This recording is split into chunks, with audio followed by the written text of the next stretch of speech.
comparison with you and Nas, man. Everybody been talking about it. Now, why out of everybody you pick Nas, bro? I didn't do it. They asked him. No. They asked him a question. You like the new song? No. You don't like Ace Trumpets? What's so great about it? It's so good. No, you're not in my top 50. You might be in Charlemagne's top 50 and things like that, What's the but top 50? you haven't done that much for me in my life. Like, I didn't never want to be like Pusha.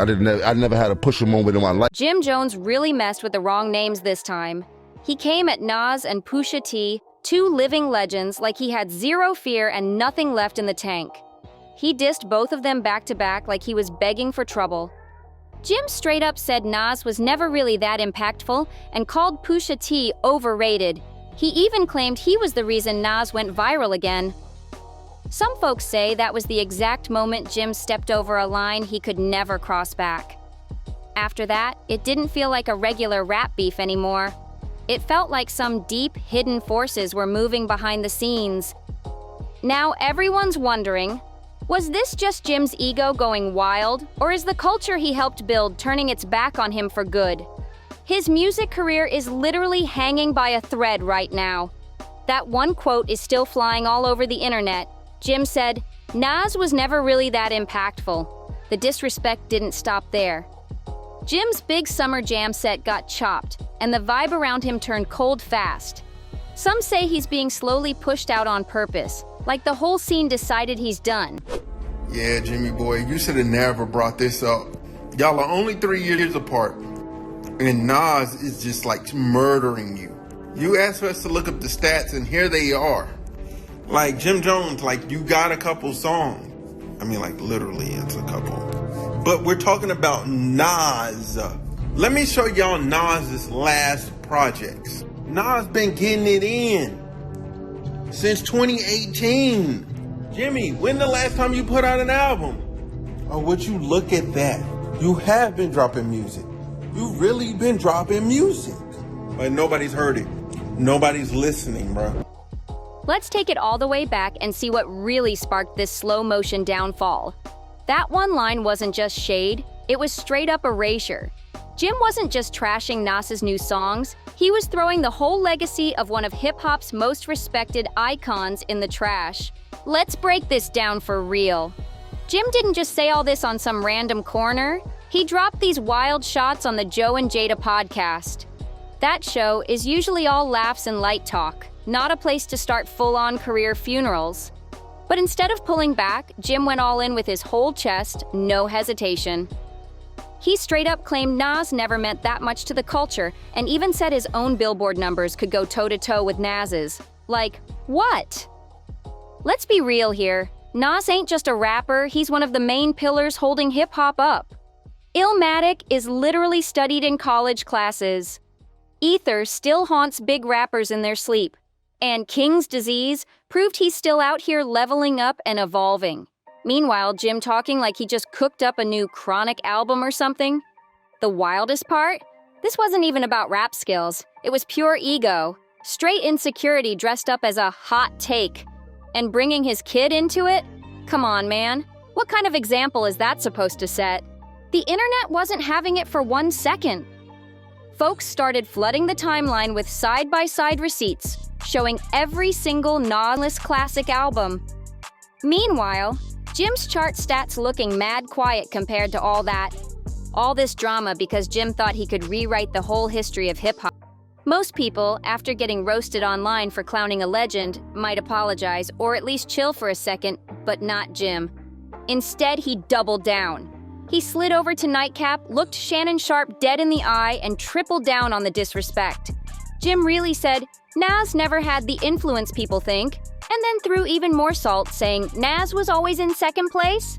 Hold up for a sec. Second to who exactly?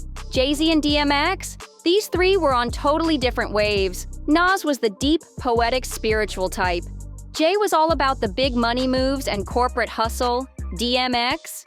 He was raw pain and straight chaos in human form. Comparing them is like trying to compare Kendrick to Future. Different vibes, different missions, different universes. So to say Nas never led the pack? That's not just a bad opinion. That's straight up rewriting history. And the craziest part? Jim doesn't even deny he used to be a huge fan. He admitted that when he was a teen, he wanted to dress just like Nas. Now this man is using a movie from 1998 to trash a whole 30-year career? That's when the delusion really kicked in. This ain't about stats or opinions anymore. Jim talking like he wants Nas to sit below him, like he's mad the numbers don't support his fantasy. This was all about trying to level up his own image. Jim wanted to force his way into the same convo as the GOATs. But all he did was show the whole world how pressed he really is about not being ranked with the legends.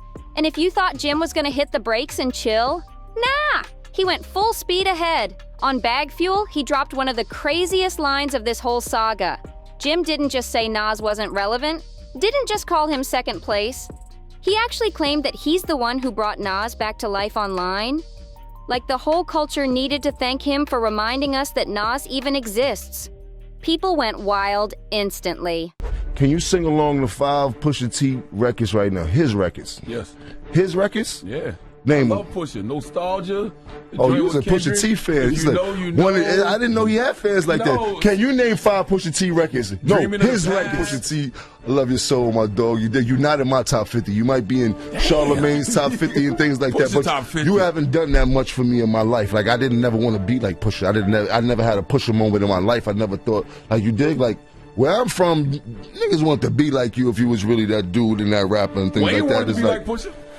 Shit. He was influenced by Pusha? Yeah? Yeah. Okay, cool. That's why Pusha did the Mr. Me Too record. Okay, cool. You a very strong Pusha T fan. But what else has he bring to the game? Did he make people want to dress like him? Did he have some slang that everybody was talking like him? There'll be the girls, all the girls wanted to do him. Like, what is you did? One fan straight up said, "The reason you're being talked about is because you're making stupid comments about Nas, and that's the only reason people keep interviewing you. For the clicks." Jim still ain't make no real impact out here. Another fan blasted him online saying, "The amount of delusional disrespect from Jim Jones towards Nas is getting out of hand. I'm sick of it. You get no stripes for saying stuff like this. And let's be real, the math ain't mathing. Nas been putting in major work, 3 albums in 5 years, a Grammy, and a ton of sold-out shows. Nas been grinding nonstop, while Jim been chilling on podcasts talking slick." Jim really thought he was sparking some big new trend, but all he did was kick off his own downfall. Let's rewind to 2024, the Louis Vuitton Spring-Summer Show in Paris. The place was packed with straight legends: Beyoncé, Jay-Z, Rihanna, LeBron, all the biggest power players in music, fashion, and culture. Cameras flashing everywhere. Pharrell was about to debut his first collection as the new head of Louis Vuitton Men's. It was already legendary before it even started. Then the beat drops. But this ain't just any random beat. It's Clips. For the first time in over 10 years, Pusha T and his brother No Malice came out with a brand new track. Soon as it hit, you could feel the whole vibe shift. Tension heavy in the air. Even Jay-Z was nodding along hard. That wasn't just a playful shot, that was an all-out war cry.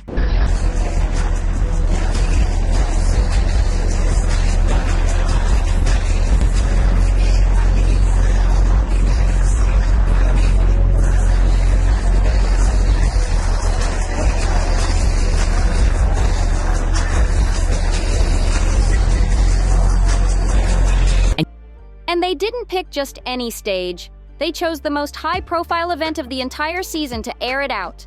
The lyrics said it all loud and clear. Everybody knew who that was for. That chasing a feature out of your element line.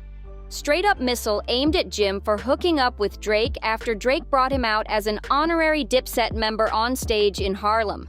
And we all remember, that's the same Drake that Pusha T destroyed with The Story of Adidon.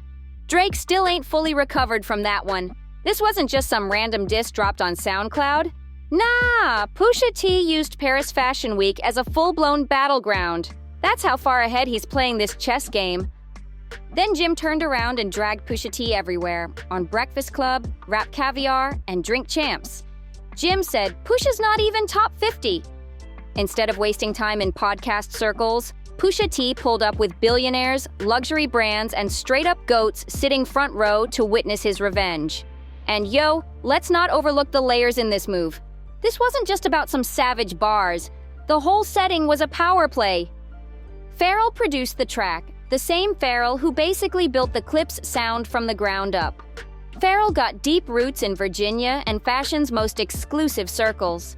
They dropped that track, Chains and Whips, reportedly cooked up inside Louis Vuitton's Paris HQ, looking out over the Seine River. Pharrell even told the New York Times, pointing out the window, "That was made in this room. We just started walking around looking out this window and you see all this. We beating the system, bro." While Pusha was playing 4D chess in Paris, Nas was quietly stacking an empire in Queens. While Jim out here chasing clout and blog headlines, Nas was busy launching Resorts World Queens, a massive 350,000 square foot casino and entertainment complex backed by a mind-blowing $5 billion plan. This ain't just another business collab or quick cash grab. Nah, Nas is putting money into real infrastructure, real equity, and building generational wealth for a whole borough. Meanwhile, Jim Jones somewhere bragging about Summer Jam slots like it's still 2008. Nas didn't have to drop some diss track to prove himself. He hit the culture with cold, hard receipts. And those receipts hit way harder than any petty verse ever could. Fans peeped the boss energy instantly. Comments under Nas's posts were straight savage. One fan said, "Someone else out here can't stop yapping, worried about going viral. Nas out here making boss moves."